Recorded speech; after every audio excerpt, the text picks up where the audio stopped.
We, first of all, I have some flyers that I'm going to pass out about some of the plants we'll be talking about today. Planting, watering, landscape care tips, a piece about the nursery. Real quick, I'll do my little commercial and then we'll get on with it. We've been in business 12 years. Our nursery is in Yancey County towards Burnsville, really only about 35 minutes from where we're standing.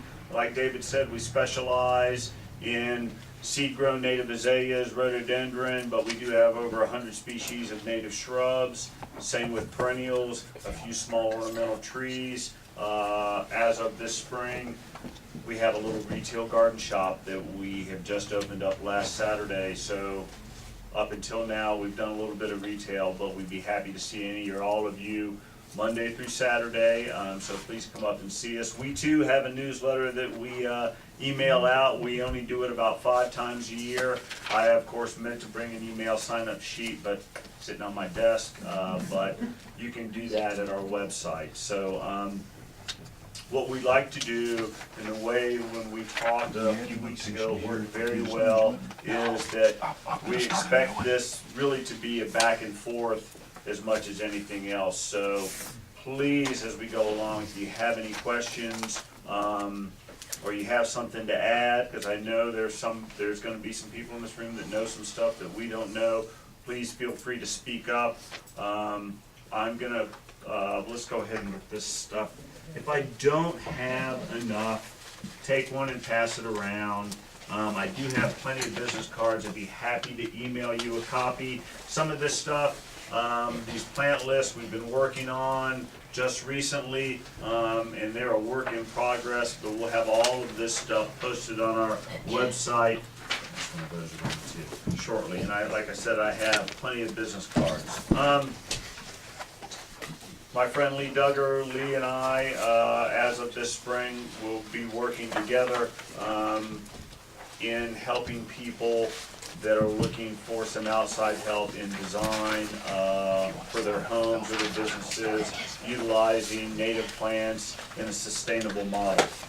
Today's talk, what is a sustainable landscape? Native plants and how they sort of fit in to what we're talking about when we mean sustainable.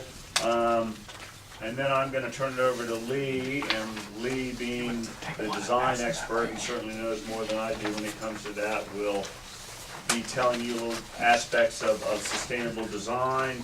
I have some information about proper planting and watering and plant care, so we'll talk a little bit about that because that's a very important part of it too. And then we're out of here. So we have 2 hours. We'll use all of that or not all of that or whatever we need to talk about today. So before we get started, does anybody have anything? Thank you all for coming. This is a full house. I don't know how we could get any more people in here today or not. A sustainable landscape. Basically, a sustainable landscape, what we're talking about here is landscapes that are aesthetically pleasing and attractive, but also strike a balance in nature, but more than that, in our local ecosystems. A sustainable landscape is one that also shouldn't take a lot of inputs to maintain. By inputs, we basically mean extra water, irrigation, fertilizer, any type of pest control, maybe even not much pruning. So when a sustainable landscape gets started, and there is some work getting any type of landscape started and gets rolling basically after the first year, we shouldn't have to do a whole lot of extra care to it. That's pretty much the deal. When we talk about sustainable landscape, I mentioned the environment and preservation. What we don't want to do is change the landscape as far as moving dirt around. We want to maintain that so we can help prevent soil erosion, water runoff, and preserving the air and the resources that are there. It's pretty much as simple as that. It's not anything complicated. We're trying to work, again, with our local environment, and that's where the native plants come into play.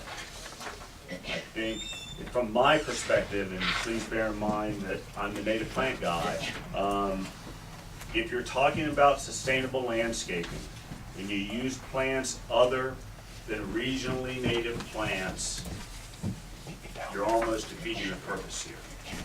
So let's talk about, unless anybody has any questions about the sustainability aspect of that. Yes? Say it's not moving the dirt around, but, you know, if you've got a yard that doesn't, you know, that isn't contoured right, so that the water is not draining away from the house, you gotta do something. Well, you may have to preserve, if the water's not draining right. Well, if, you know, if it goes up like this and down like this, and here's the house, you know, Well, you have to do what you have to do. Yeah. You know, let's not, and first of all, since you're the first one to ask a question, I brought plain azalea in here. So, you know, the first person that speaks up wins the prize. So this is for you, so don't forget this. oh, okay. And I will say that I have in my truck out in the parking lot that says Carolina Native Nursery, I have a plant for everybody, I think. So when we leave here today, you know, please stop by my big truck out there in the parking lot that says Carolina Native Nursery and get a plant.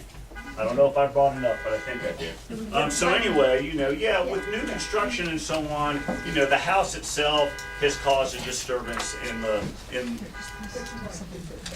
want to try to keep it as natural as possible.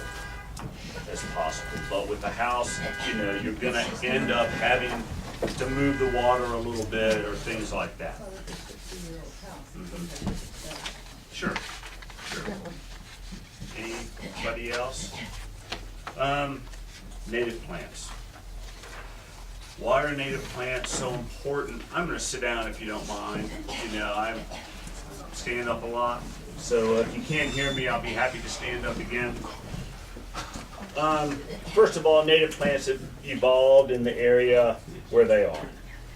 And by evolution, we're talking about thousands and thousands of years.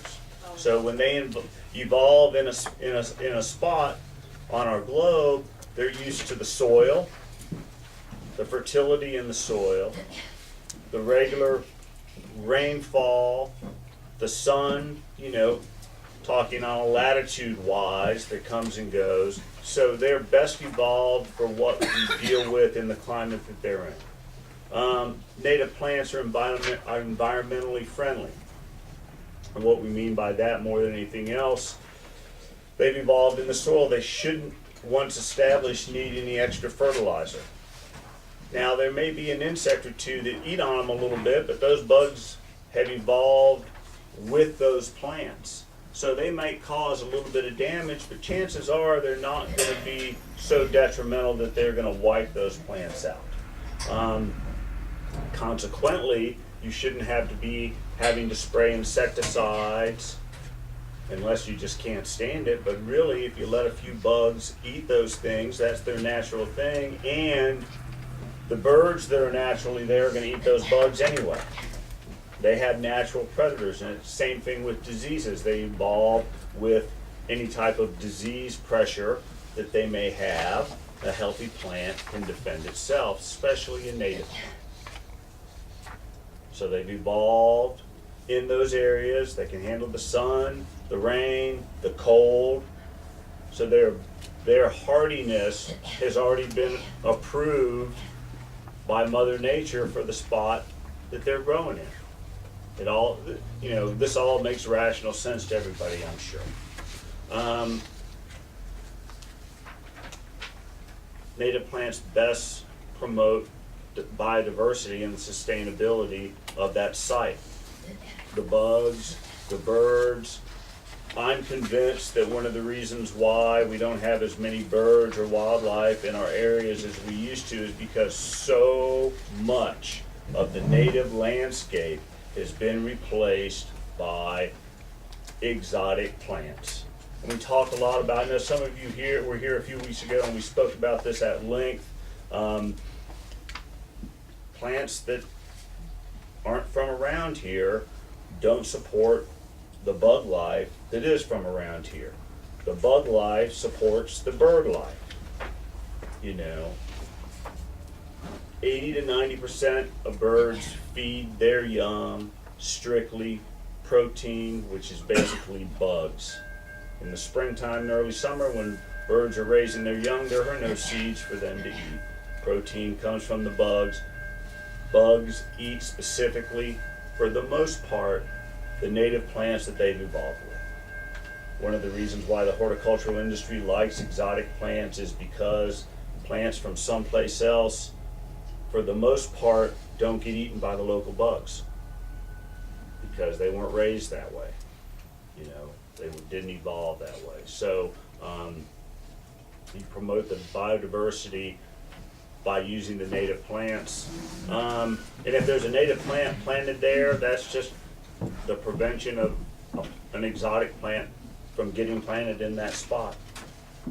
So, you know, I would take anybody's bet that if you planted a bunch of native plants in your landscape, you'd have more birds in your yard than if you didn't. And I have lots and lots of scientific proof to back that statement up. So with sustainability, one of the things you have to think about is what type of plant material you want to put in the ground. And you guys knew the native plant guy was coming to talk, so you figured that that's what we were going to talk about too. Now, do we have any extra plant lists? Did everybody get a copy of that list? Well, I didn't make enough copies. That's, you know, there are a couple extra ones around. Okay. I have an extra one that I just, you know, I just wanted to sort of review this real quick so you sort of get a gist of what we're looking at here. Under no circumstances is this anywhere close to a complete list of all the native plants that are available. It's, like I said earlier, it is a work in progress. Since we're doing more retail work, we're trying to get more information that can help, well, not only our clients that come out from a retail level, but, you know, we have lots of landscape architects and landscape designers and things like that are eager for information too. So we're working on these lists, and you can see the keys on these lists on, you know, whether these plants, the plants on these lists will all do fine around here. But just bear in mind that this list is for our clients. We have clients from Atlanta to Maine, so we sort of have to spread the wealth. So it has mountains in Piedmont. The main thing that I want you all to sort of pay attention to is the sun. Shit, I don't think we had a train come by last time I was here. Sun, partial shade, or full shade.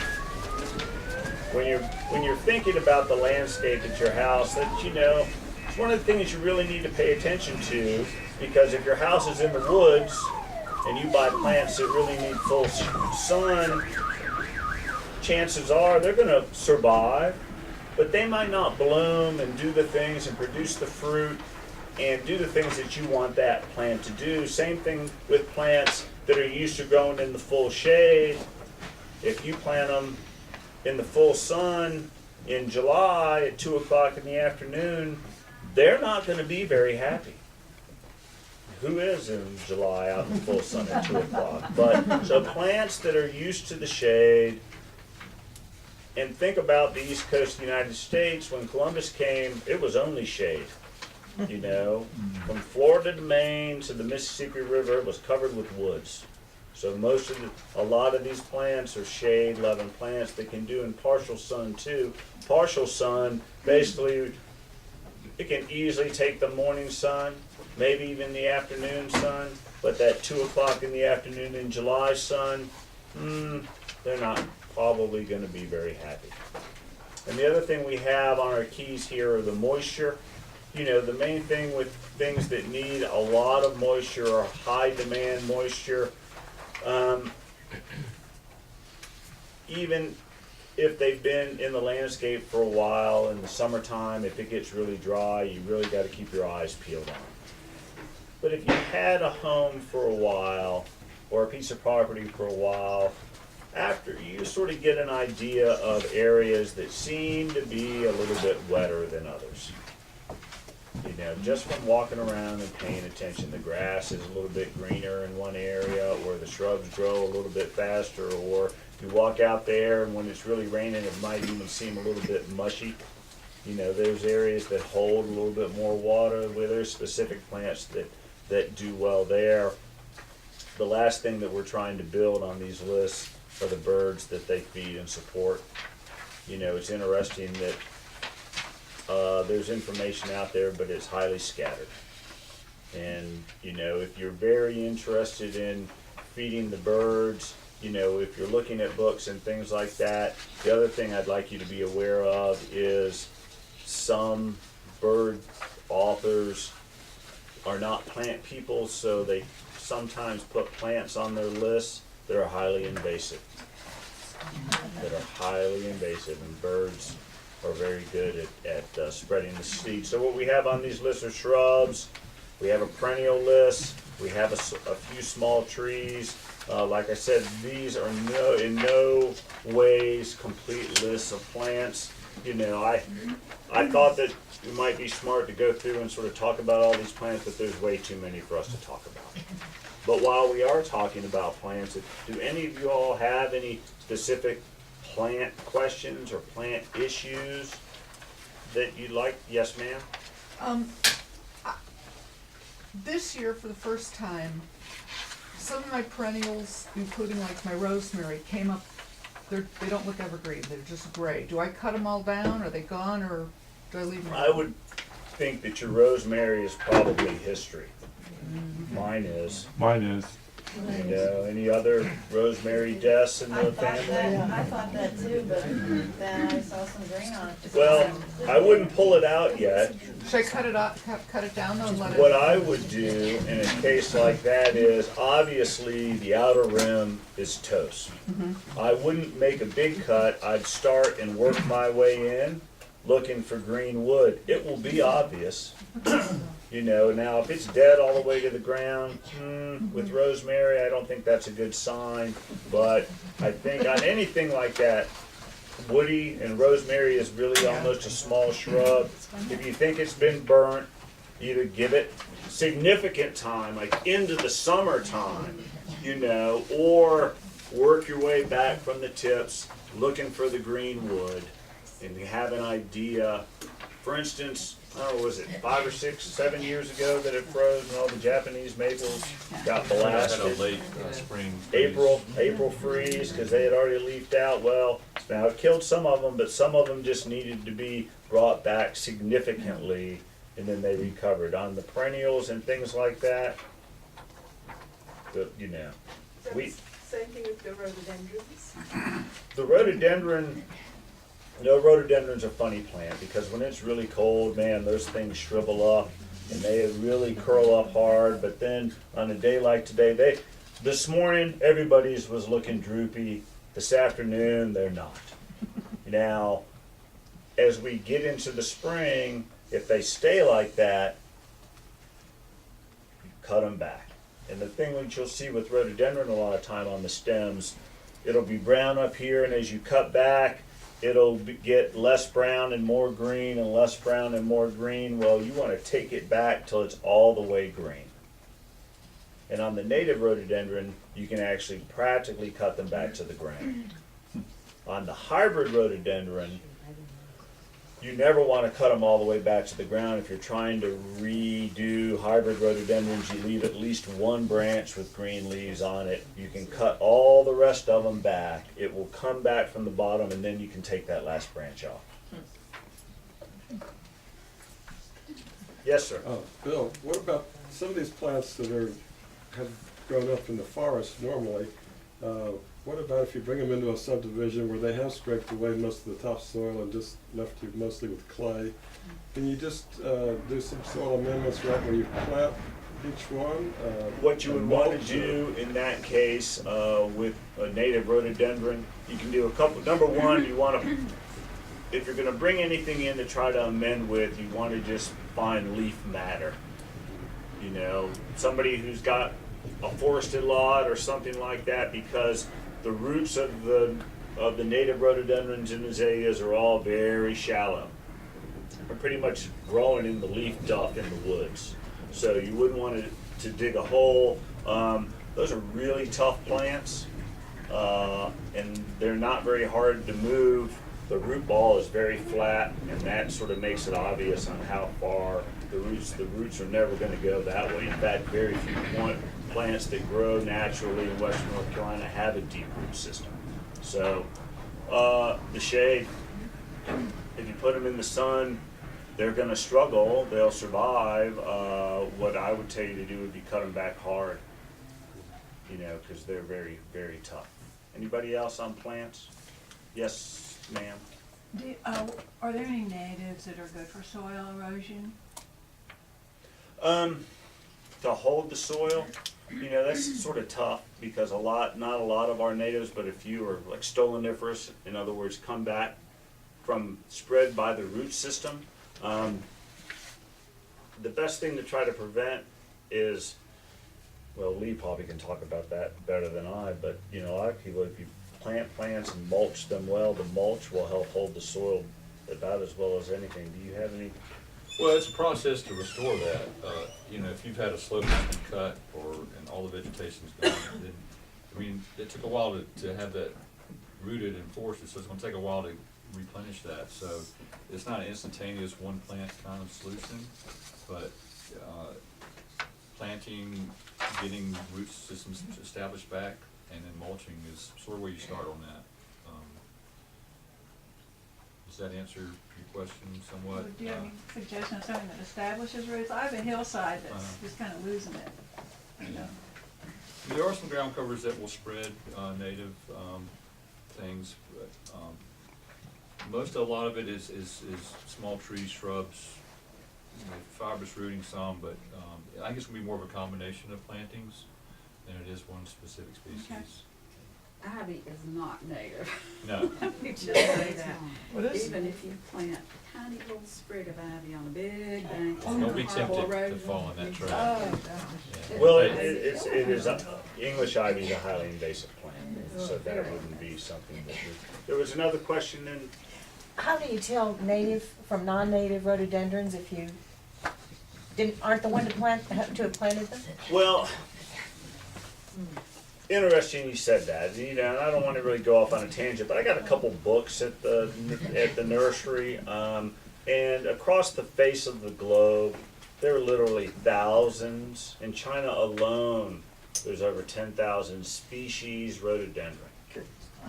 So, and it still goes on today, but the crossbreeding of those plants is tremendous. There are some awesome rhododendrons out there. But if you want straight species rhododendron, evergreen rhododendron, basically you've got three choices. You've got the big ones, rhododendron max, that anybody who spent any time in the woods, huge, 20-foot tall, big plants.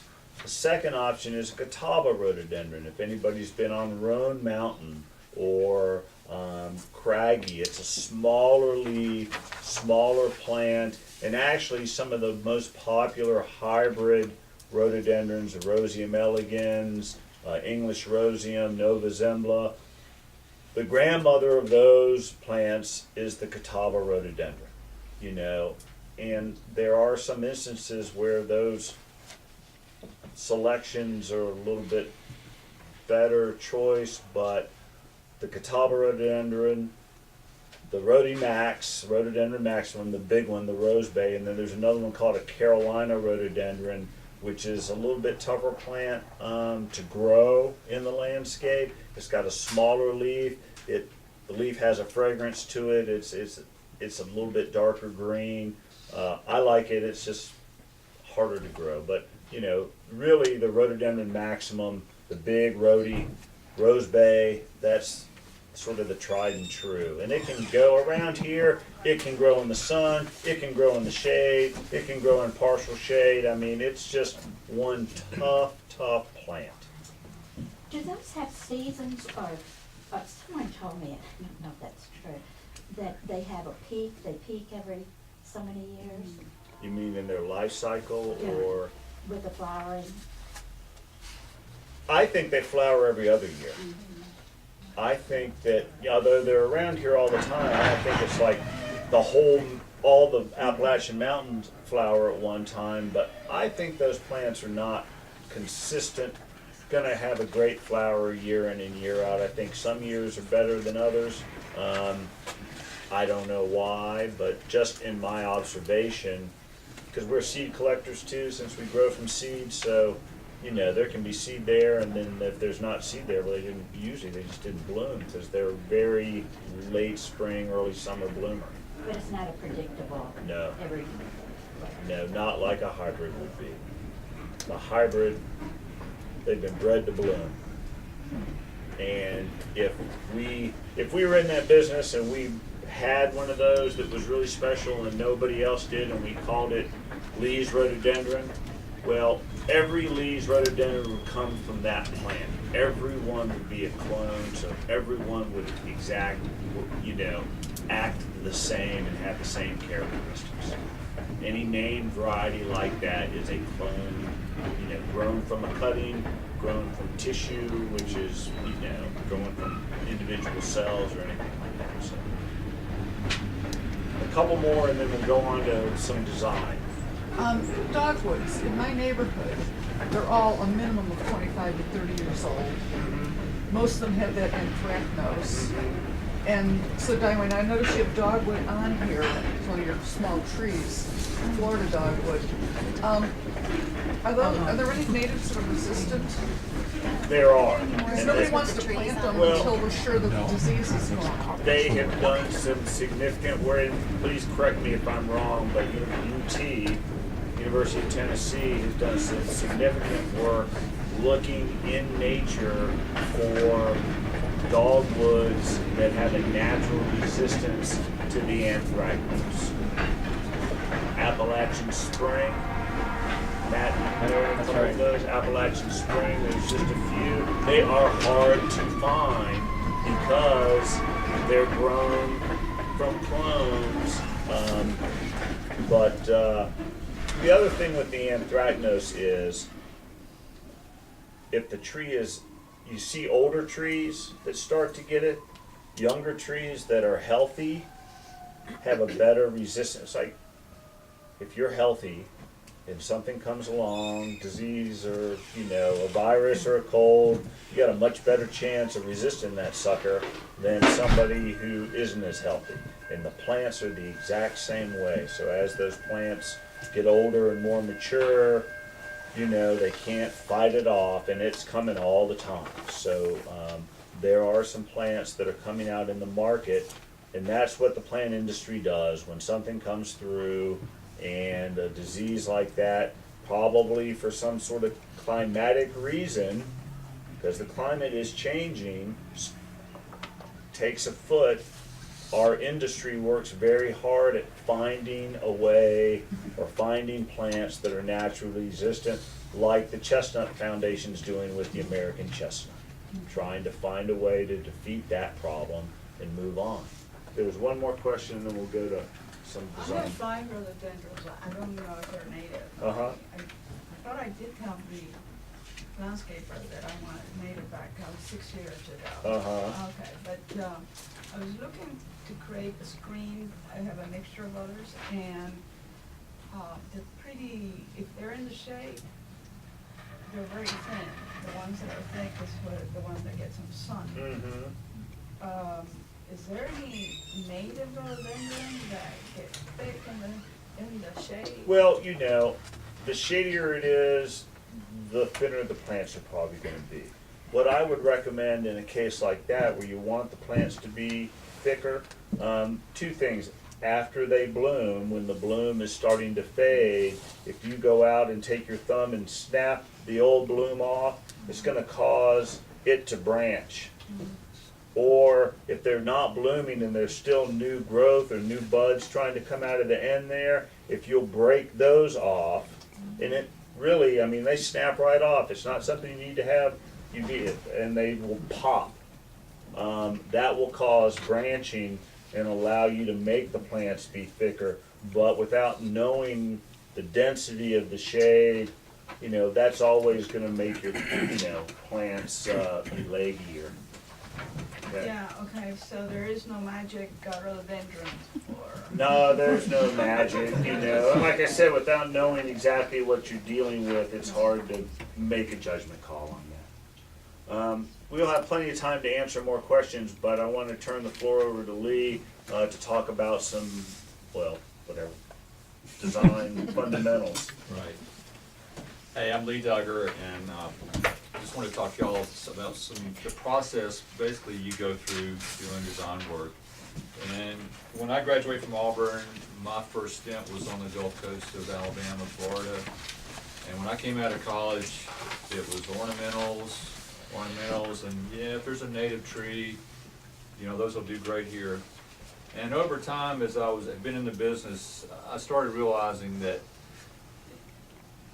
going out and observing nature and walking around, you see these natural plant communities and how well they did with little or no care. So over the years, I've kind of changed my outlook on design, and I'm just convinced now that if you're going to be doing design and doing landscape installations, and you're really committed to the sustainable idea, and I think you got to use native materials. I think you got to use local materials. I think you really need to resist doing. Well, there's this beautiful patio stone I found in New England, and I'm going to have it trucked down here and use that instead of using our native beautiful flagstone that's here.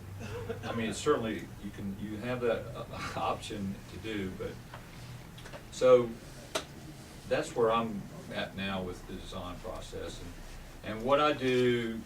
I'm sort of going to go through the process with y'all a little bit, and if y'all work with a landscape design or landscape architect, y'all know this, but it all starts with an initial consultation, and what happens there is you come out and you talk with the client talks with the designer, and you start kind of going over what you want to accomplish, and if you're struggling with that, then it's a back and forth dialogue, and so there's sort of I've written down 5 or 6 steps that I go through,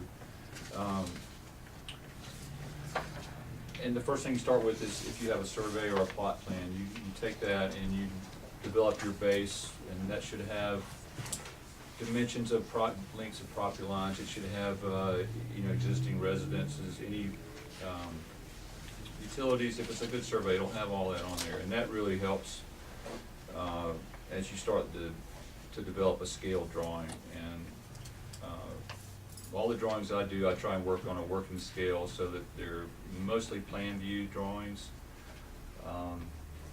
but usually 1 inch to 8 feet, or 1 inch equals 10 feet. If it's residential properties, bigger properties, sometimes you have to go to a larger scale. So once you get that going, the biggest thing, I think the most crucial thing is the next step is doing a site analysis, where you actually go out and you walk the property and you start looking at the topography, you look at drainage, you look at view lines, whether they're good or bad, whether you may need to screen a not so desirable view or enhance a really nice view. You So take an assessment. you don't mean to interrupt, when you're talking about view lines, would it be like, well, here's where my patio's gonna be, and if I'm on the patio, the Right. house is, or, Yeah, things the outdoor like that? space you're gonna be in, if this is the best siting for it, what's the impact? Is this gonna be the best place to put it, or is it gonna be better to shift it based on that view? So several things come into play. It might be a really great spot to have a patio, but it might be lined up with a really bad view of something. And then you have to decide, well, can we cost effectively screen that bad view and still have this patio here if it only makes sense to have that patio here? So you kind of work all those things out on paper and avoid the costly mistake of, yeah, this is it, this is where I'm gonna put it, and then realize, wow, we missed this great opportunity. If we just planted, 8 or 10 native rhododendrons here, so it helps you avoid making, mistakes that you wouldn't have to make otherwise. So basically spending time out there and really trying to get a vision of Right. what you feel like your landscape's gonna be before you buy a bunch of plants. Right. And then another thing is, drainage is, people in the mountains, when I talk to clients or people from outside this area, they talk about drainage. Well, y'all don't have drainage problems in western North Carolina, and it's amazing. You really do. I mean, a lot of construction's done, and they have inverse slopes sometimes going back toward the houses. So that's a big consideration. And then capturing on-site water. There's been a big movement, and it's a really great movement. I'm glad to see it happen. It's on-site water retention, collecting rainwater. And Buncombe County especially has been a big advocate. A lot of people, more and more people are doing it, and creating water gardens, and just capturing water instead of just shedding it off on down the line to somebody else.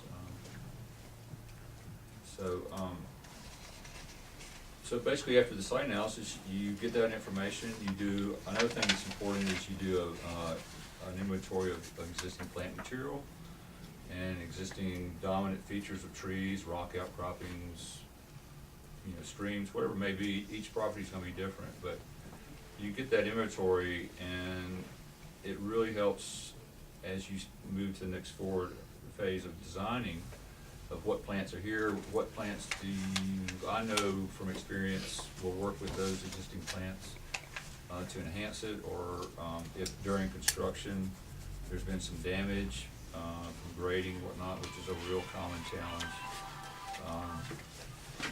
that I've dealt with over the time, is working with contractors, trying to make them aware of there's really dominant, invaluable trees on site, to do some tree protection, to avoid getting on those root zones and causing damage, because a lot of times it doesn't happen right away, but 3 or 4 years later, you'll start seeing trees start to diminish and eventually die.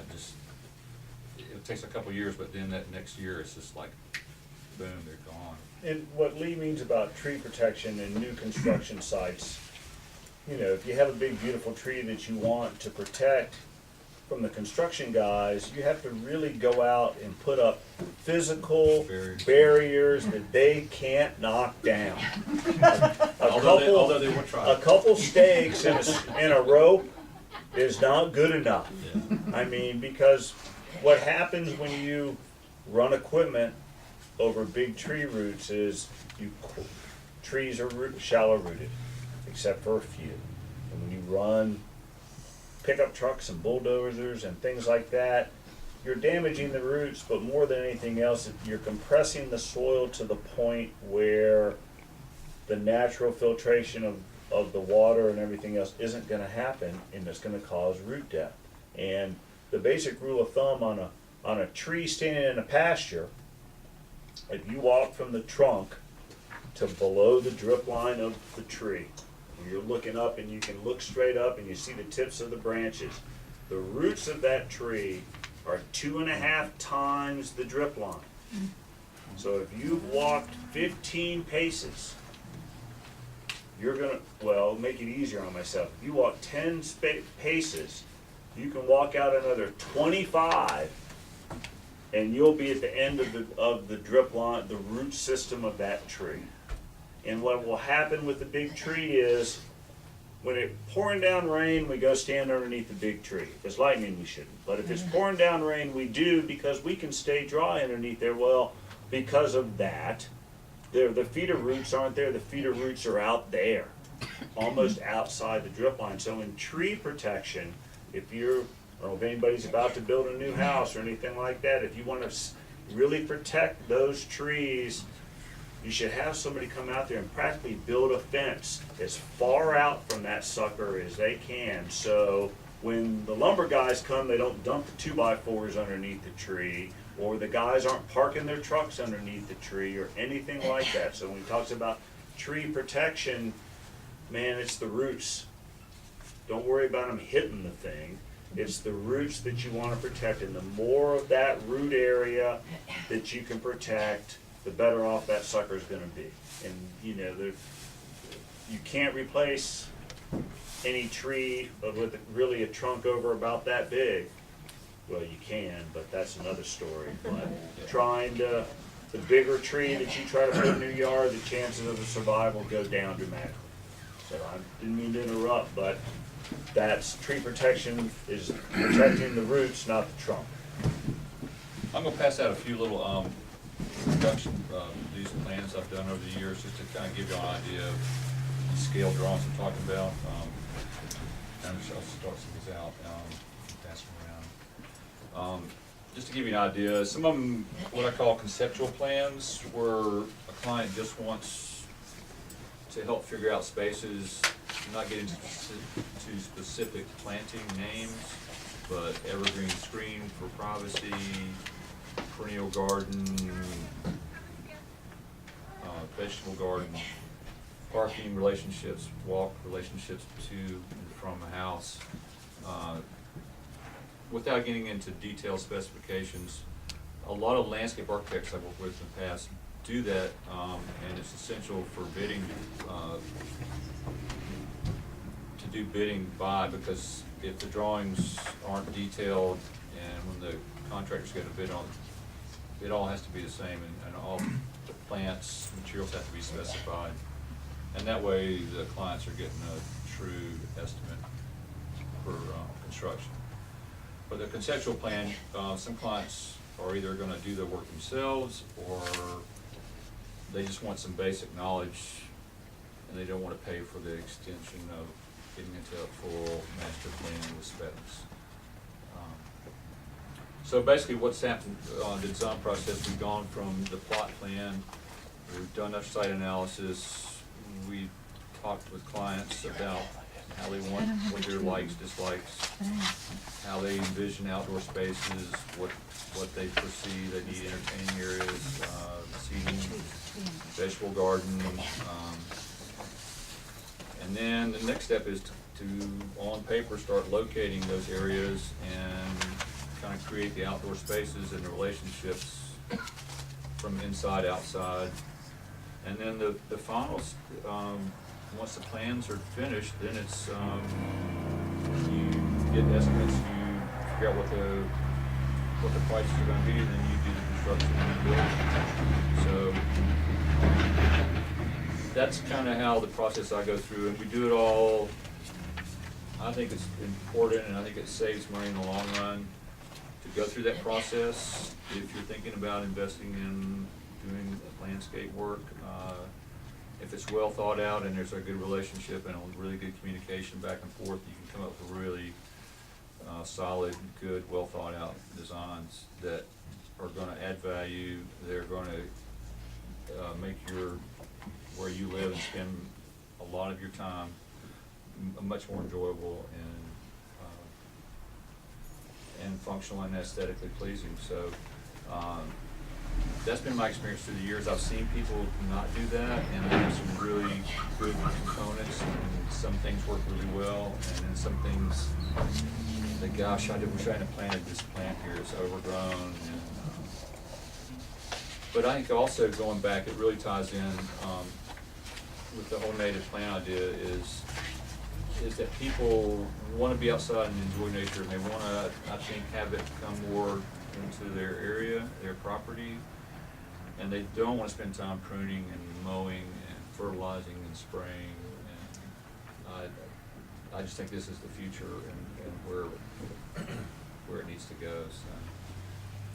Excuse me, what about analyzing the soil? Very critical. If I didn't mention that, I meant to. It's very important, because that helps you, before you even start planting, know what you have to do. Amending, pH are critical. It all starts with the soil, and you have to get that corrected before you even start, because all the plantings are key to that. And most of the plantings here in Western North Carolina the soils tend to be on the acidic side, has been my experience. So, primarily in new construction, if you've had a new home built or a recent home, and the soil, the closer you get to the house, the worse the soil is gonna be. Because the first thing that happens when the graders come out is they're pushing away the good stuff. So in getting a soil test, the Cooperative Extension Service, there's an office in every county, have soil test boxes available, and you can send it off to NC State, and they will send it back, and you put on, you know, it's easy to do because the instructions are right on the sheet of paper. And you can download the soil test form from the North Carolina Cooperative Extension Service website and send it in yourself. It usually takes a few weeks to get it back. They can send you a hard copy, or you can access a copy of it on the Email. on their website, and depending on what you think you want to plant, they will make the recommendations for the fertility, whether it's a vegetable garden or, you know, shrubs or whatever you're going to put in the ground. They'll tell you what you should do from a nutrient level to make the soil right for the plants. Soil.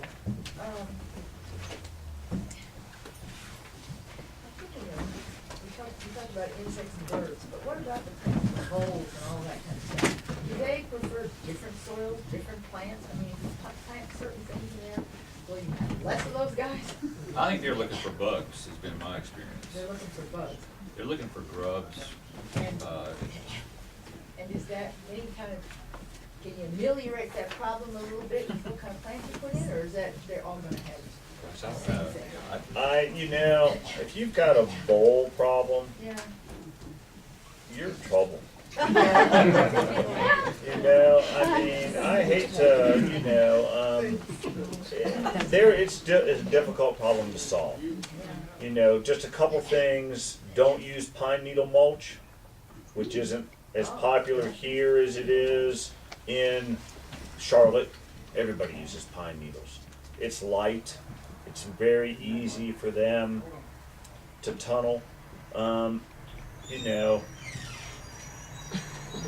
I'm not gonna come here and tell you poison, do this, do that, because I don't really know. With grubs, there's two things you can do for grubs. Number one would be BT. It's not BT. Milky spore. Milky spore is a fungus that attacks Japanese beetle grubs in particular, but it won't work on black vine weevil grubs and things like that. There are beneficial nematodes that you can apply to your garden. We do that at the nursery with beneficial nematodes. The basic rule of thumb is you apply them at night because the sunlight will kill them. And you can mail order them, but the main thing is, unless it's a really overcast, rainy day, do the work at night. They always talk about the moles eat grubs, but I was told they eat just earthworms just the same. Well, Is there anything that'll kill the grubs and not the earthworms? I'm not worried about moles, it's voles. Because moles, that's right, they're eating earthworms, they're eating things like that. Voles will eat your bulbs, they'll gnaw on the trunks, you know, they will tunnel around. You know, they used to just say get a cat, but I'm not a cat fan, so that doesn't work for me.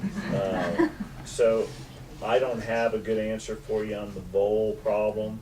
I really don't. But is there anything that'll kill things like grubs and not kill the earthworms? The milky spore Milky spore. and the nematodes. Okay. They are specific. One of the things, we're going on a little tangent here on pest control.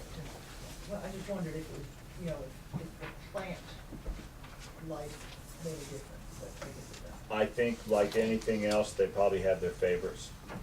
They're native, As the far as voles are staying away native. from certain plants that might attract them versus, yeah, I don't know. But the voles are native, right? So Mhm. they're- Yeah. It's like deer. You know, deer are bigger pests than voles are. Not around your house. Talk to somebody in Biltmore Forest. You know. Yes, ma'am. I didn't mean to interrupt you. Are you done with that subject? Sure. Okay, I'm sorry. Well, the biggest pollutant to the French Broad River is sediment, and that's just plain old dirt. And can you talk about the relationship between using native plants and the reduction in erosion, as opposed to having these exotic invasives everywhere with a different root structure and the increase in erosion? Not particularly. Well, you know, I think I should have practiced that. Well, you know, I mean, the bottom line with erosion is, you know, getting enough plant mass to hold the soil. You know,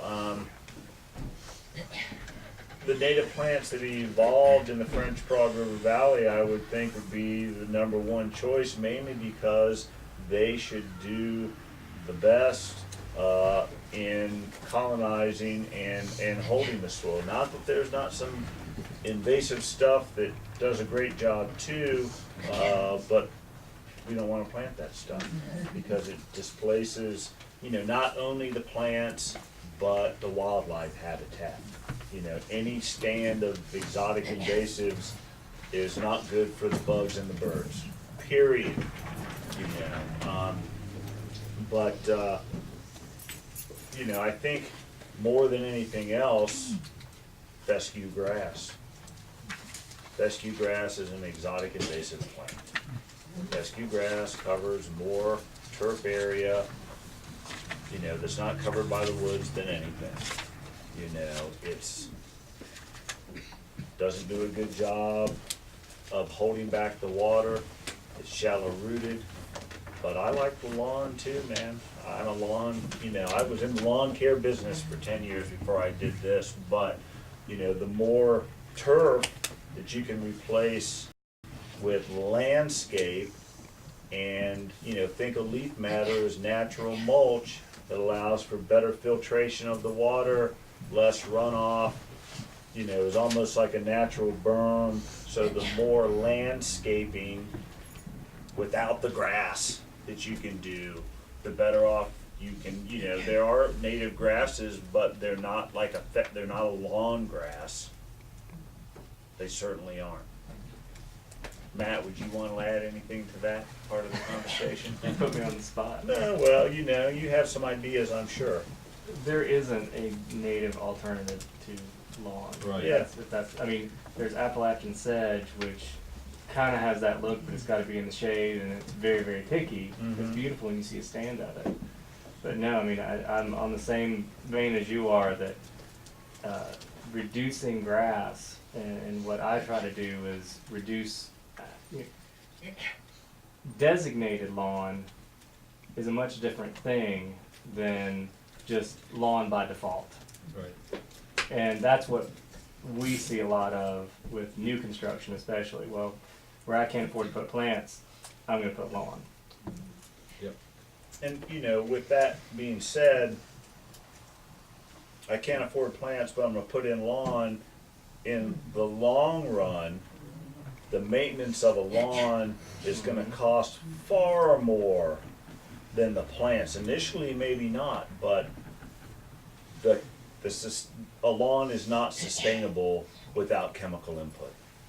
You can't maintain even a halfway decent lawn without fertilizer and weed control and mowing and all those things. You mow, you know, exhaust, you know, so from the river keeper standpoint, you know, as we get closer to the rivers, the more shrubs, trees, perennials, ferns, the more we can recreate the environment the way it was before Columbus showed up, the better off our river is going to be. I can't even ask her if that answers her question. Well, Matt, I think you're dead on with, you know, lawn by default, whereas if you had a small manageable lawn, say you have small children, and the client really wants the lawn, well then, yes, we'll have a small, 20 by 30 foot lawn, and we'll get a real mower. And we won't have to get a gas cardboard, and we'll cut it with that. And it's okay if some dandelions pop up in it. And you can get away from that whole manicured lawn idea, letting planting and things like that come up in it and just be part of the. And I think what we see is that as people get past the kids running around in the yard stage, man, they want less and less lawn. Right. They want that lawn to disappear, and we'll have a nice place where we can have a patio or fire pit or something like that. But grass, let's move on down the road. Yes, ma'am. Where does Bermuda grass come from? I don't know what Bermuda grass is native to. Good devil. Yeah. Depending on where you are, man, it's tough. I don't know where, it's a warm season grass, so somewhere more tropical than us. It's a mover, man. It's, gonna grow, and there's lots of different varieties. We were speaking a minute ago about pests and voles and grubs and worms and things like that. And I spoke really briefly about IPM, Integrated Pest Management. In other words, how can we have a grub problem, how can we kill the grubs and leave the earthworms and all the other critters that really are, grubs, a few grubs are fine. A few hundred grubs are not, So what are we gonna do to get rid of this particular problem and solve that mystery or that problem without affecting everything else? Well, first, number one is identify exactly what the problem is. If it's grubs, if I find a grub when I'm planting something, is that a problem? No. If I find 15 of them in a shovel full of dirt, well, that's a problem. If, we have some shrubs and a couple of the leaves have gotten eaten, can we handle that? Or do we go out there and we look and it looks like 1,000 caterpillars on my bushes? That's a problem. So, first of all, we've got to look at how much damage can we deal with. A couple leaves eaten, I can deal with that. It's defoliating every shrub I have in that line. I can't handle that. So we have to identify, and the same thing with diseases. If I have a couple little leaf spots, okay. If there's leaf spots on every leaf on the plant, we got a problem. So we have to identify what that specific problem is. If it's a leaf spot, what kind of leaf spot is it? If it's a grub, what kind of grub is it? Because there's a lot of them. If it's a caterpillar, what kind of caterpillar is that? So if we can identify exactly what the problem is, we are lucky in the fact that we have, every one of us that has one of these, or a computer on their desk, or something like that, has access to more knowledge and information than ever in the history of mankind. And if you know what that problem is, you can usually have help identifying it, and then figure out what the easiest and the least toxic method is to take care of that particular problem without doing damage to other things. If it's a grub, there may be a nematode that is specific for that grub that you can buy from somewhere, have it mailed to your house, and kill that type of grub and leave the earthworms and all the rest of the stuff that makes the soil a healthy environment alone.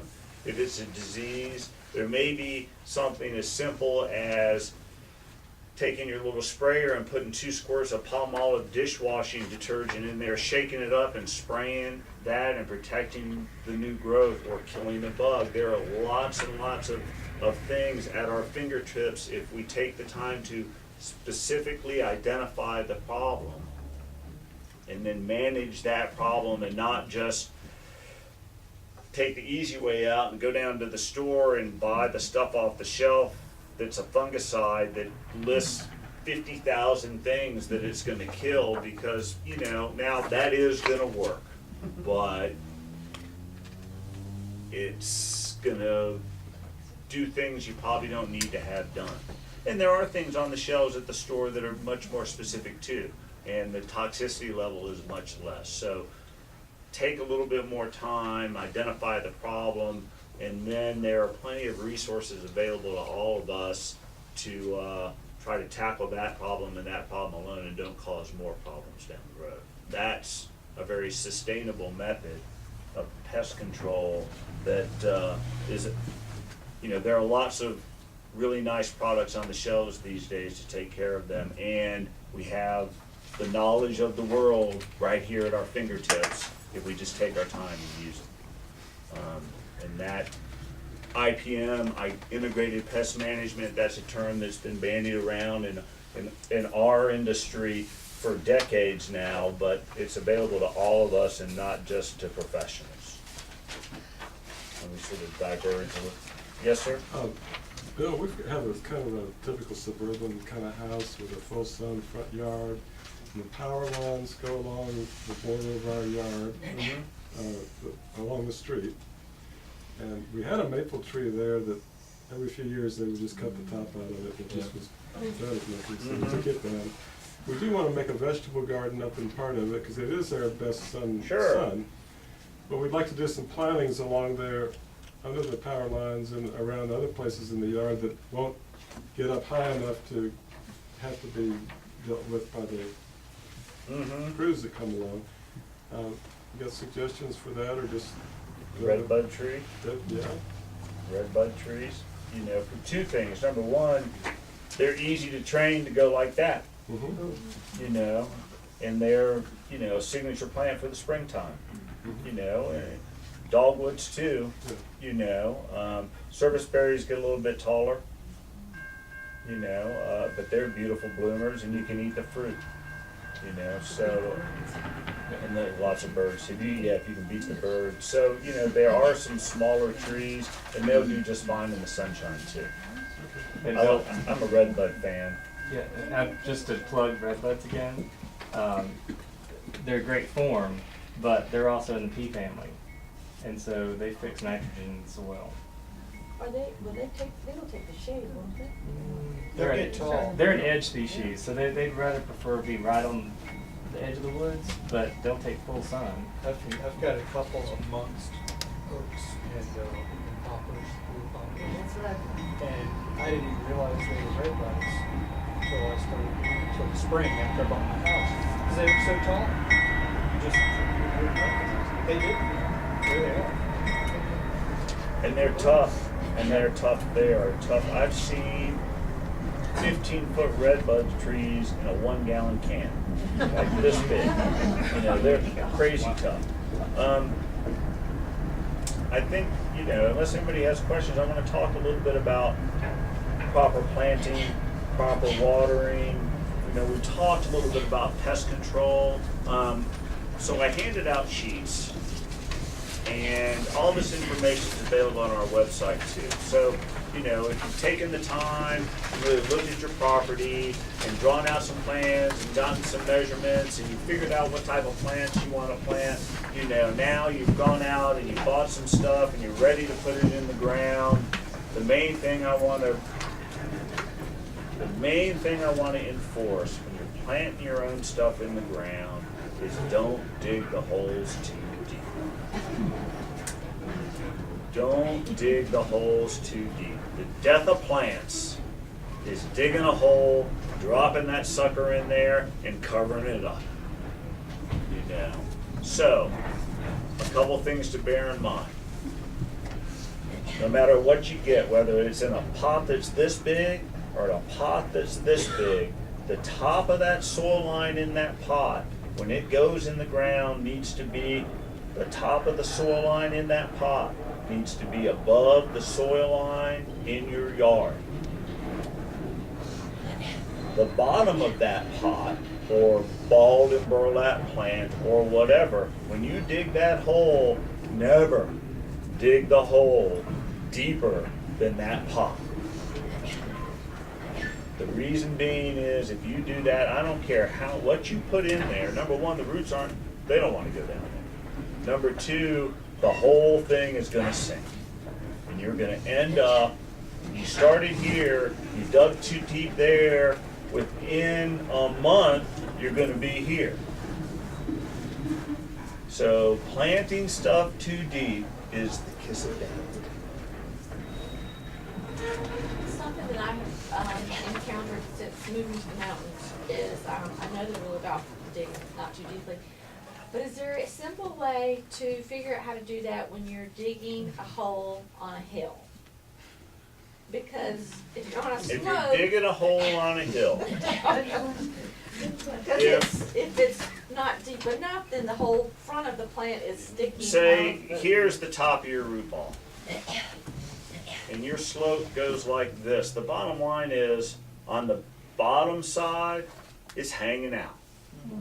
And I'd rather have you showing an inch or two of whatever, the root ball or whatever here, than digging. So on the top side, you've got a shelf, and here's your root ball, and you've got all this. I'd rather have you be the root ball of the plant, the slope line. I'd rather have your slope line here and having the backside hanging out, and I'd bring the mulch up to it. You try to like build a berm up beneath it a little? Well, you're gonna be digging in the soil a little bit, unless it's really steep, then you're in trouble anyway. You know, but you're gonna almost practically build a shelf to set it on.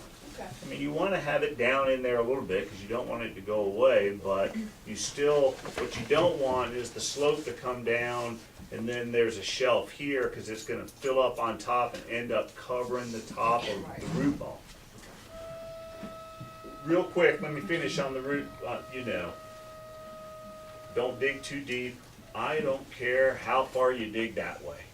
You can dig 10 feet for a 1 gallon plant, I don't care, but that's where the roots are gonna go.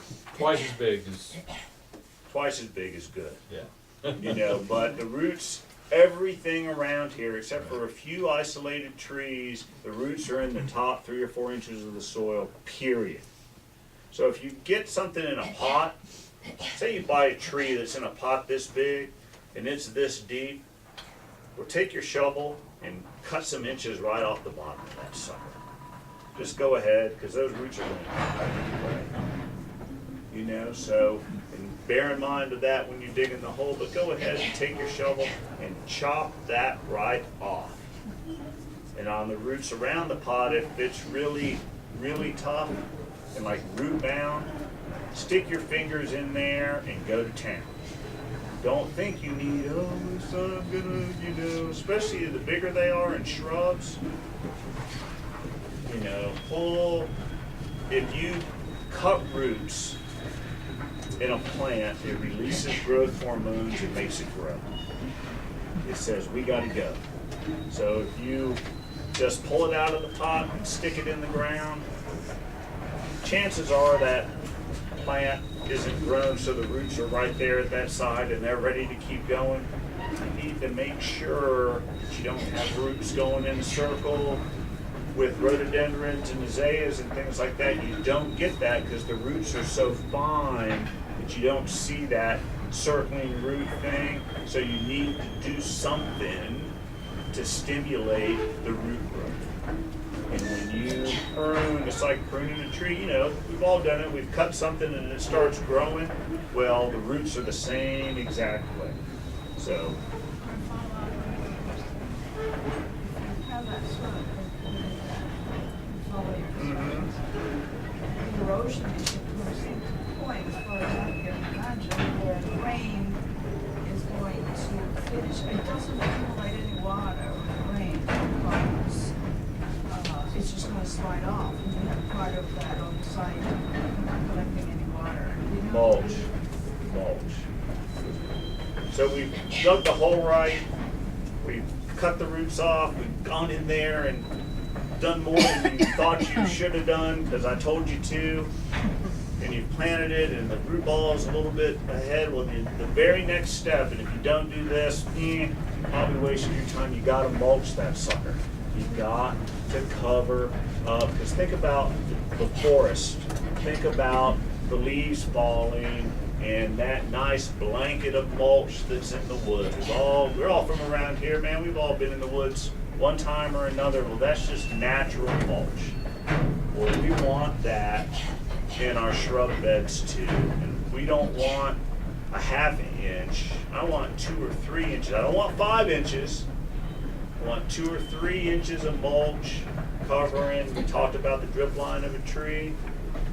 You know, don't plant a plant in the middle of the yard and put 5 inches of mulch around it and call it in the lawn and call it good. More mulch, mulch, mulch, mulch. When you do the mulching, if this is the trunk of the tree, you want to put your mulch up towards the trunk and then down towards the base. We don't want to pile. Anybody seen volcano mulch up? You know, that's going to rot the trunk. So when you do your mulch, the mulch is for the roots, not for the trunk. So you can go and then pull it right back. You know, a little bit of mulch on there, but I've seen significant, expensive trees die. Great mulch job, and then at the base they volcanoed the thing. Well, anything that, Except pine needles. well, you know, pine needles, that has their use too, you know. It's pine needles with the voles more than anything else. Don't use, like, if the tree guy comes and cuts down a tree at your house and gives you a big pile of mulch, that stuff's green. So we don't want to use anything that's fresh like that. If you go to the mulch yard and they start pulling it back and smoke is coming out and you touch it and it's almost too hot to touch, this is green. You know, we want something that's been decomposed. Any type of hardwood, any type of bark, any type of natural product that has been decomposed enough that it doesn't have any heat to it. Because if it's hot, then there's lots of action going on there and it's not fully decomposed. And what happens there is actually will suck the nutrients out of the soil, because the bacteria and the fungus and those things that the plant needs, I mean, the bacteria and fungus need that nitrogen too. It's nitrogen. They will steal nitrogen from the soil. If the tree guy comes and leaves you a big pile of mulch and they just ground up a tree that was about to fall on the house and it was green, buy a bag of fertilizer and throw it on there. Turn it up a little bit, it'll make it into mulch just like that. It'll Now, artillery fungus, have you had problems with that? I know what that is, but no, I don't. I got nothing for you on artillery fungus. Artillery fungus is pretty nasty, from what I Yeah, understand. it is. If it gets on your house, it looks terrible. Yeah.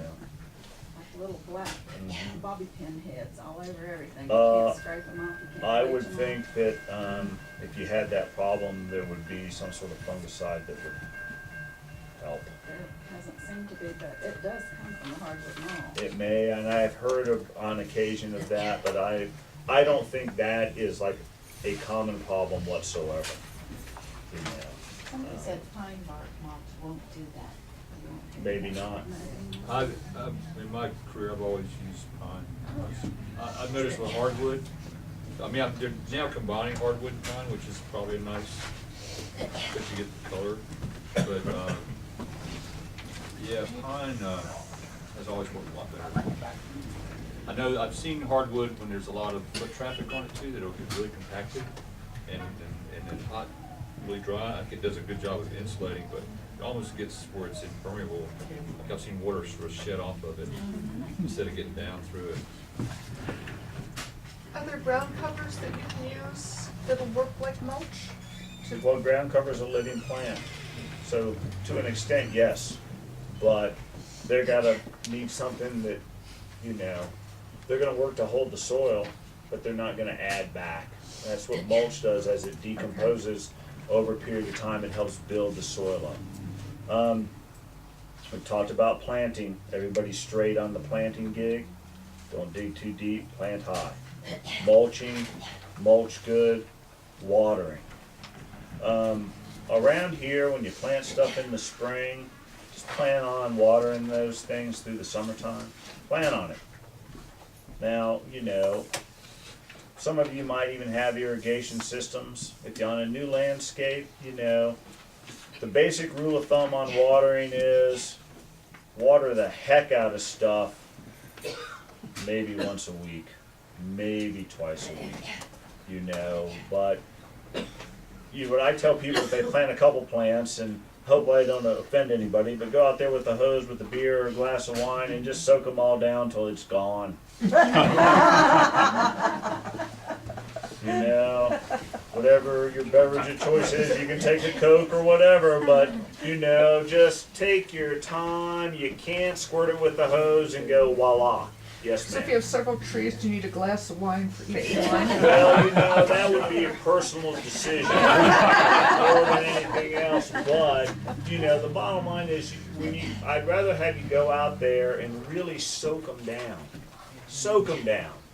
You know, the thing with, we've talked a little bit about rhododendrons, and we talked about how rhododendrons like to do this. Well, rhododendrons can do this for two reasons. Either they're dry in the summertime, they're either dry or they're too wet.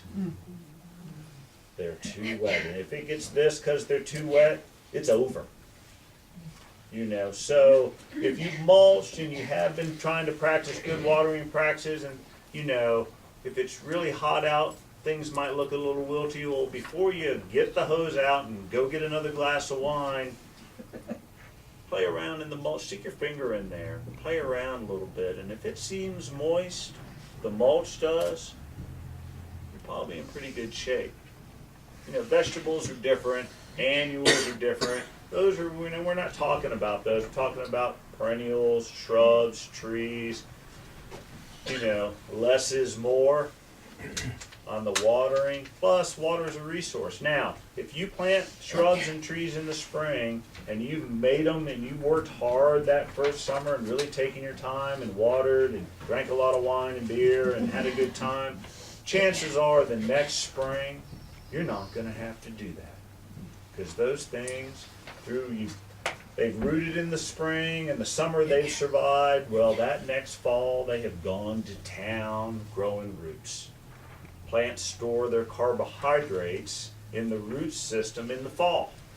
You know, so they're growing roots and bringing all that energy. They've dropped their leaves and they're bringing all that energy down. So in the springtime they can shoot it back out. So they're storing carbohydrates in the root system and growing roots. So if you can make stuff through that first summer, chances are the next summer you can enjoy your wine on the porch. I like to go walk in the garden anyway, you know, but, you know, it's the first summer on planting stuff. Plant it right, mulch it right, water it right through the first summer, and, yes, sir? Bill, I'd like to add a few of the native blueberries, high bush blueberries to our yard. You have any special suggestions? There's a bank like between our yard and the neighbor's yard that's in pretty much full sun, and Well, do they have to have a naturally moist place, or can you put enough mulch and things? You should be able to mulch them and they should do well. They're pretty tough. I mean, if you've been to graveyard fields and some of the places where the high bush blueberry grow, it's not the best rocks and hot, and with blueberries, more than one variety to have a better crop, because they will cross-pollinate. A single variety will produce fruit, more than one variety will produce better fruit. On blueberries, the first year they're in the ground and they start to bloom, go out there and pull all the blooms off. If you can stand it, do it the second year too. Because the way blueberries are, they put so much energy into growing the fruit that the plant will not grow. If you really watch, when you go out there, if you have blueberries, they'll grow the fruit, and the minute that fruit is gone, they'll grow. So if you planted new blueberries, no matter what size, if they're little plants, if they're bare root, or if you get big ones, you know, if you can stand the first year to go out there and pull all those blooms or small blueberries off, you know, the plant will grow. Commercial blueberries, they don't let them set fruit for 3 or 4 years, because they want to get those things big and productive before they allow them to produce. In the sun, you know, mulch, you know, the same type of thing. You know, the thing with blueberries is they also like the soil to be a little bit more acidic, so you would want to find out what the soil acidity is. Naturally around here, we can be 6.0, 6.5. Blueberries will perform best at 5 to 5.5. Sulfur drops pH, so do a soil test to see where you are and put on that soil test blueberries. You know, because the soil pH is a little bit critical on really getting what you want for blueberries. We talked about we've gone a lot of different places. You know, we've talked about sustainability, in essence, using what you got, landscapes, you know, planting native plants, you know. If you're going to talk sustainability and you bring the native plant guy in, he's going to tell you native plants is the only way to go. Taking time at your site to really look, spend the time, get a vision. If you need a vision, call in a professional. If you plant the wrong thing, well, dig it up, plant it somewhere else. Anybody who's been a gardener has moved lots of plants, you know. Ask for help. Plant things properly. Plant things properly, not too deep. Don't kill yourself. You have to dig the hole deep. Don't do it. Mulch, fertilizer. If things are looking a little bit peaked and you think they need some fertilizer, organic fertilizer. There's lots of organic-based fertilizers on the market. I like a product called Holly Tone. If you use organic fertilizers, the numbers on the bag are usually single digit. So when you pour that stuff in the bucket and you go out there and you start feeding the chickens with the fertilizer, you can't use, it's hard to use too much. If you get those things with the high numbers on them, you know, you can burn plants up pretty damn quick. You know, even if it's a really expensive bag and time release, if, you know, the phone in your pocket rings and you hit a little shrub with too big of a handful of that stuff. So use organic fertilizers. They feed the plant and they also feed the soil. You know, water, lots, not so often. All these things will help you build a nice landscape that eventually you'll get to enjoy more than have to work on. And that's what the sustainability thing is all about. Putting the landscape in, supports the environment, supports landscape, wildlife, and our ecosystem is beautiful without you having to spray, water, fertilize, prune, do all these other things. Everything that you have to put in from a mankind point of view means less sustainability. So, you know, with that being said, you know, we've talked a lot. We've got lots of, I'm sure there's more questions you guys have. Yes, sir? I just wanted to say a couple of things real quick. For those of you who missed out on the handouts that Bill brought, we made some copies. They're on the bench out here. You can pick them up on your way out. And I want to assure you that next month we're going to move these tables out here. We're going to line the chairs up this way so we can fit everybody in the room. So, Well, yeah. and with that being said, next month it's a slideshow. Okay. Oh, good. It's a slideshow because this is great. I'm much more comfortable doing a discussion because I know when people come to one of these things, they have questions they want answered. They have maybe a point when we go that they haven't made but when we're gonna talk about azaleas and rhododendrons and some other plants, we're gonna look at a lot of we're gonna turn off the lights and look at a lot of pretty pictures. So that would be great. Okay. And finally, I have a question. You talk a lot about rhododendron, but I haven't heard you mention mountain laurel at all. Well, and that's my fault. I should have Oh, mentioned okay. mountain laurel. You know, rhododendron's easy. Everybody thinks rhododendron. Mountain laurel, I love mountain laurels. Their bloom is completely different than rhododendrons.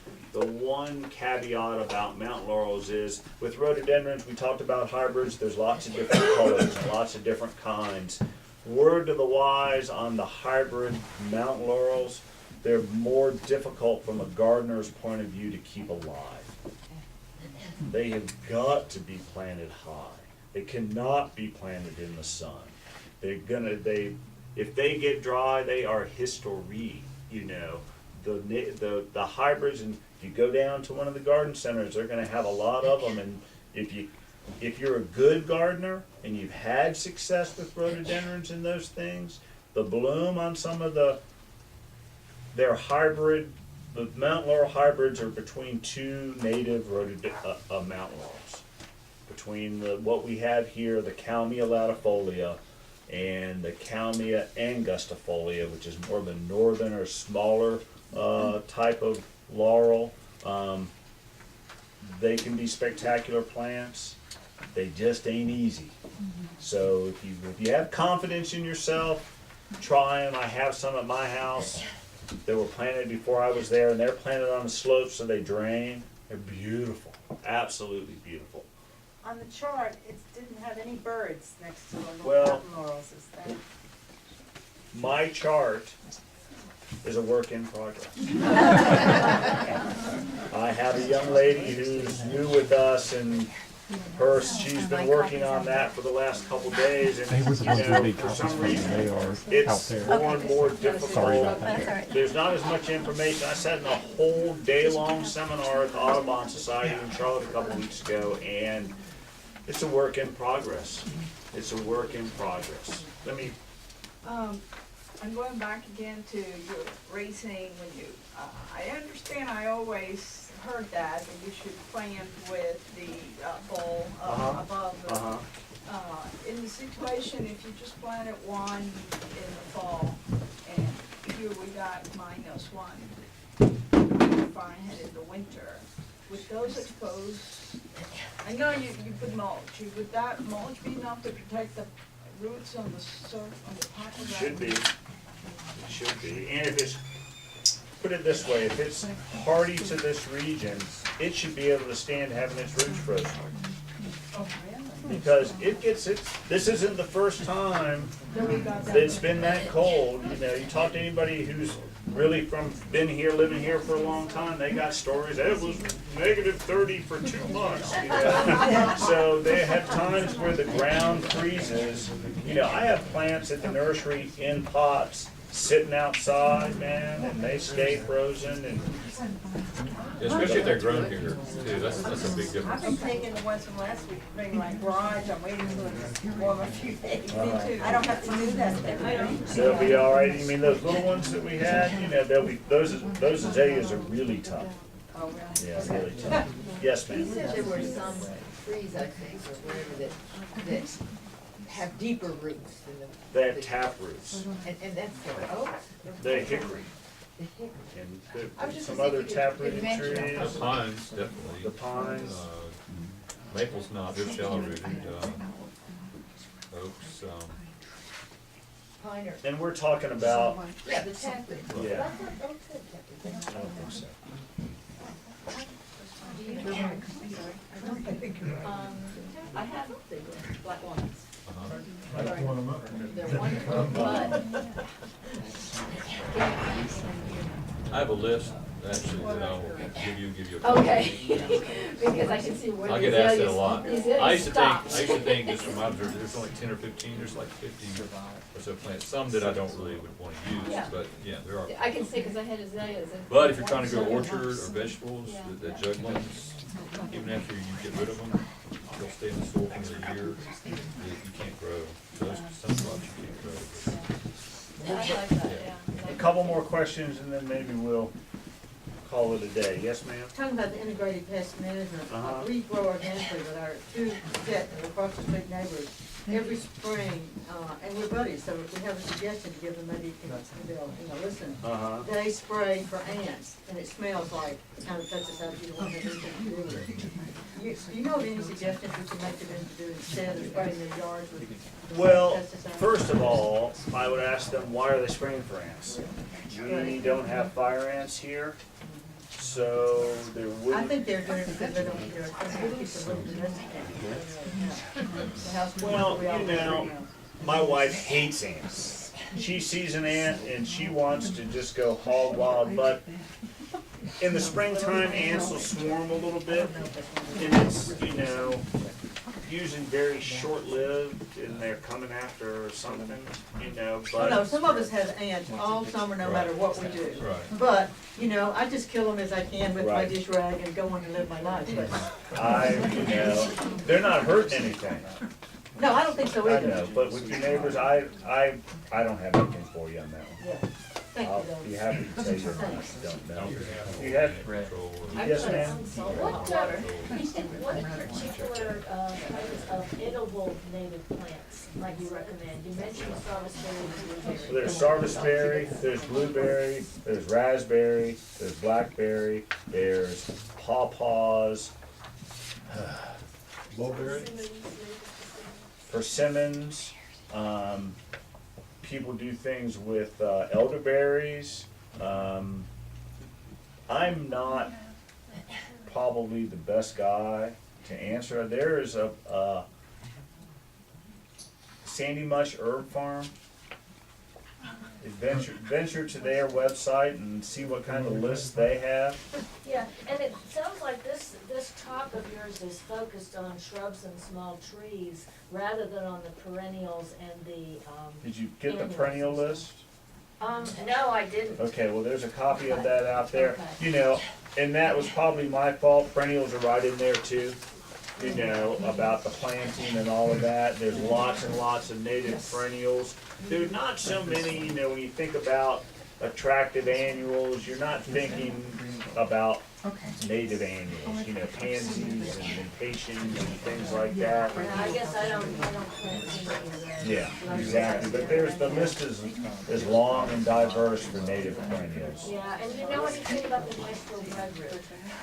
I got some of those come up from seeds and they seem to be very happy in my yard. And the root's The supposed to be bloodroot? breadroot, Nashville breadroot. I'm not familiar with that. Yeah, it's really, really pretty. Pea family, it's got a big stalk with lavender.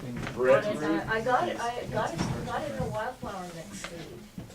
The wildflower seed. And the leaves feel like this. I'll check it out. I'm always looking I'm always interested in new stuff. Two more questions. My question's really, if you have an existing landscape that's already done, not a new house, can you come in and do a plan for someone that would help you over time to replace some of the things? Sure. with natives? Sure. Yeah, a lot of the work I've done in the past is, coming in and doing a renovation or moving some things if they're nice, maybe shifting some things, or adding to or taking out, so. Yes, sir. I have a vacant piece of property that I plan to build on eventually, and it is just covered with native, exotic invasives, English, ivy, privet, you name it, it's on there, multi-floor rose. Is there anything I can do other than just nuke it all and start over? Because I mean, literally every square inch is covered with one of those invasives. Hard work, man. Yeah. Hard work. Yeah. Either, I you just know, scrape either it off and this start over? or this. You know, I mean, when you're covered with invasives, it's just a lot of hard work. Or are you gonna have to pay somebody? You know, Goats. And goats, well, and there are companies that will fence your property in and put the goats there, you know. Yes, but if the goats are there, getting it all beat down to the ground, it's much easier to handle it from that point than it is when you can't even walk through there because of the multi-floor rows, you know. So it will come back, but if you get it all beat down, you know, I'm not a big chemical fan, but, you know, sometimes you gotta go with the guns. And, you know, if you get it, well, the thing is, if you get it beat down that far, and then you're treating stumps or you're spraying stuff as it come out, a lot less goes into the environment. You can be very specific on, you know, and if you're spraying Roundup, all it's got to do is get on that leaf. It doesn't have to be dripping off and going crazy. A little dab will do you. You might as well stay in here and talk for a while, because there's a stopped train out there.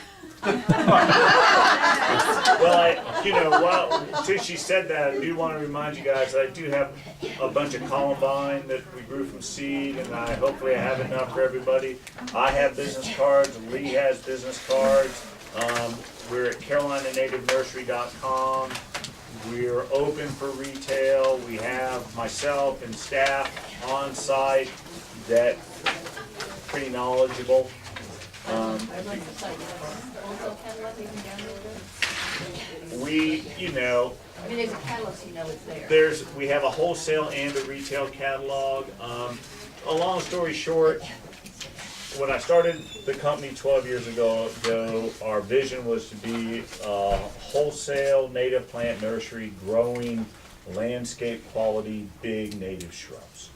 And as we started to grow more azaleas and rhododendrons and the stuff that we're good at, well, the internet makes us accessible to everybody. So people just were showing up, and I'm not gonna say, we're not, especially when you start a business, because you're not making any money anyway. So we had lots, now we've got 100,000 plants on the ground. So if you showed up there, if I was gonna walk you around and show you everything, it would take a long time, and we would talk, and an hour and a half later, you'd leave with your one plant that you were really interested in. So last year, we sort of moved a little bit of stuff into closer to the front. Well, this year, we built an actual, and it's no BB Barnes, believe me, but we're sort of proud of our little native garden shop, and we've got some nice displays, and we have a lot of very nice plants, and we're proud of that. So, That's great. if that answers your question. No, I just Yeah. wanted to know people would know it was there. If they Yeah, went to it your is there. website And we're trying to work harder on, you'll probably hear about us on CQS and see things about us later on in the spring as we move forward. And you deliver, right?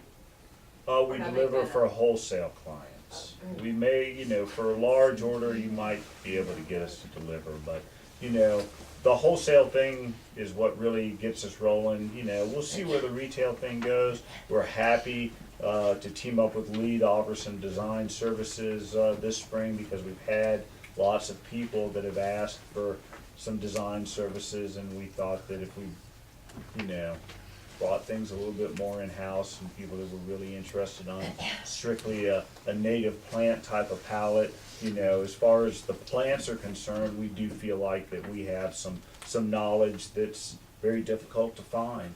And we've spent a lot of time together, working on that. So, questions, since I see the train? Are you gonna be at the Botanical Garden? We sell plants. The Botanical Gardens over at UNCA has a plant sale the first weekend in May and sometime in September every year. That's really the only plant sale that we bring plants to and attend, and we bring a lot of stuff. A lot of stuff. It's fun. I like it. It's real fun. What about growing hazelnuts here? We grow hazelnuts, and they grow just fine. There's lots of varieties of hazelnuts. We grow just the Corylus americanus, just the regular straight hazelnut. There's another, I don't know, at least a half a dozen varieties. That are indigenous? Yes, sir? I'd like to add a footnote to the gentleman who commented about trees under a power line.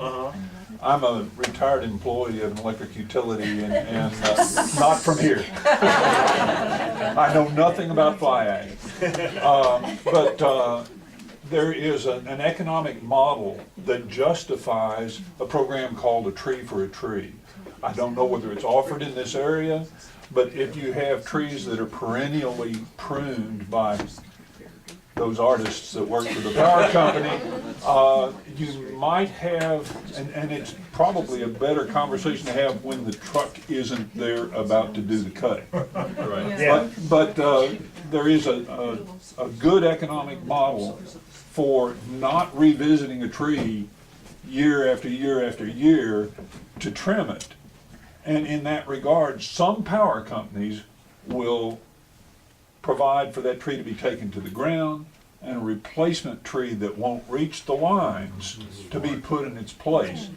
I've not heard of it here, but it's a conversation that if you have that kind of thing in your yard, it's worth having with the power company if you get a chance. And, you know, with that, and I don't know, I'm unfamiliar with the program, with Duke Power here, but I do know that the city of Asheville, if you're in the city and it's a street tree, you know, if it gets to the point where it's cut so much that it is unhealthy, they're happy to work with you, you know, on replacement trees and so on, because that's, the city of Asheville's arborist crew is running around looking at street trees all the time. That's what their job is. We found out this year, and they do claim that they only can come like every 5 or more years, because they've got such an area. But we found that, we called, and they came to the house, we weren't there, and they left the thing to call them again. You can see them in advance, and so the day they did my street, I was there for the whole hours that they were there, and I could say, I'd prefer you not do that, you know, unless you have to. If they have to, then they're gonna do it. Well, But they were very cooperative. I hate to say it, but they were cooperative. the fellows that the power companies hire They are, have public people. they are professional arborists. They are doing what they're told, but with that being said, they do know what they're doing, so if you are proactive about talking to them, you know, they'll do things a little bit better. A little better. Because You I know, was they'll there make the watching. cuts proper and not, you know, I mean, they gotta pay the bills too, but the companies that the power companies hire are certified arborists. Those guys know what they're doing. If you're proactive about having them out, chances are you'll get a whole lot better result than if you show up and they've been there and you'll be like, because once they've come and gone, they're gone for the most part. And 2 weeks ago, they were cutting in my neighborhood, and they actually came to my door, because they had to go a little bit onto the property. I was surprised that they, you know. Well, they don't want to get in trouble. You know, at least in the city of Charlotte. Now, the guys I got to deal with out in Yancey County, that's a whole different ballgame. But, you had a question? Another? No. Okay. I have a question. Certainly. When you run into euonymus, what should you do? Euonymus, Burning bush. cut it down. Just cut it down. Yeah. If you cut a euonymus out, it won't come back. What about It's butterflies? got plenty of seed. Well, I was just wondering. I mean, Well, from the seed, it is an invasive plant. You know, butterfly bush is an invasive plant. They come up from seed, but I know for a fact, because I got the stumps to prove it, if you cut a burning bush off, it's done. Yeah, I had one, somebody ran over it with a lawnmower. Right, versus different types of non-native hollies and things like that, they take a long time, because they'll keep wanting to come up. And what about butterfly bushes? I mean, I can't get the roots out there, huge. Well, I had a butterfly bush and I cut it off and it didn't wanna come back. Really? Yeah, so maybe I'll just yours keep is cutting. stronger than mine. It likes my gravel driveway. I have many seedlings. Not many people know this, and I've had success with it. Certain kinds of invasives, especially when you're like small tree, like the, Mimosas? yeah, it's a good one, because it cuts real easy too. Cut it to the ground, as close as you can, and then taking something like a machete, or if you have to use a saw, whack the top of the stump. Really just kind of destroy it, and for some reason, at least half the time or more, it'll kill that tree without any chemicals. And most people don't know that. They do that in the tropics all the time. They have really invasive things down there, and the landscapers whack at this, and then it doesn't come back. Thanks, Jeff. About half the time, and it'll save you a lot of chemicals. Well, if you don't have a machete, even probably a saw, just to do the Well, same yeah, you kind can of saw. thing. The thing is, if you have a thing like with a blade, you can just whack it. If you have a saw, you gotta go back and forth, and then over here, and then over here. But you're basically scoring up a really good score job on the trunk. Are you talking about whacking with the blade up and down like that, or on the flat? After you've cut I have. the small tree off, or, I or don't- even a bush. They And may you've got be. that I know what exposed you're top talking now, about, but like I a don't little, have it's just a little anything stump, here. it's not a big stump, you whack right down onto it. With the blade up together like Yes, that. yes, Yes. and from different directions, really just trash the top of that thing. It's a great way not to have to use chemicals, and you get about at least a 50 that it's got. And it's good for this part of the yard. For those who If I don't get up there and bush hog it, you know, they're coming up all the time. Train's still sitting out there. I know my car is over there. And this is just here, when you ask about planting, native, We kids. native red plant. And she doesn't like I'm sorry. How long? April 11th. Well, next time. We'll line up all three, get more chairs. Thank you guys for coming. Many thanks to you. Thank you. I got some cards if you'd like one.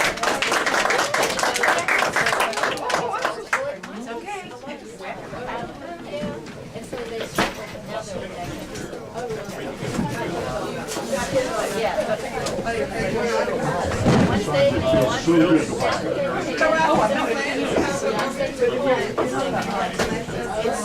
Oh, they're in my truck, but it's on the other side of the.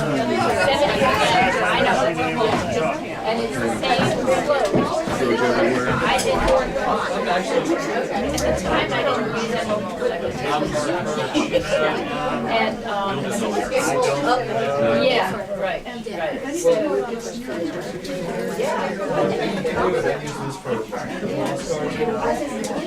sounds great. It's gonna be hard. It's great.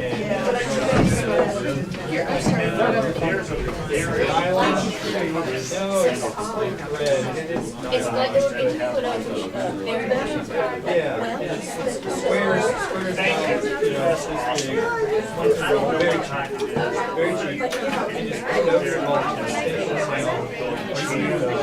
That's what I just hold it in. It's black. It's like black and red.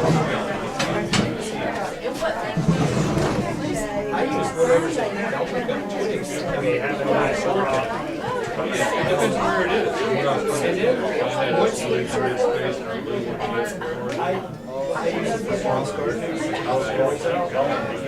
But I do you'll have to cut around the and also your bulb, you start.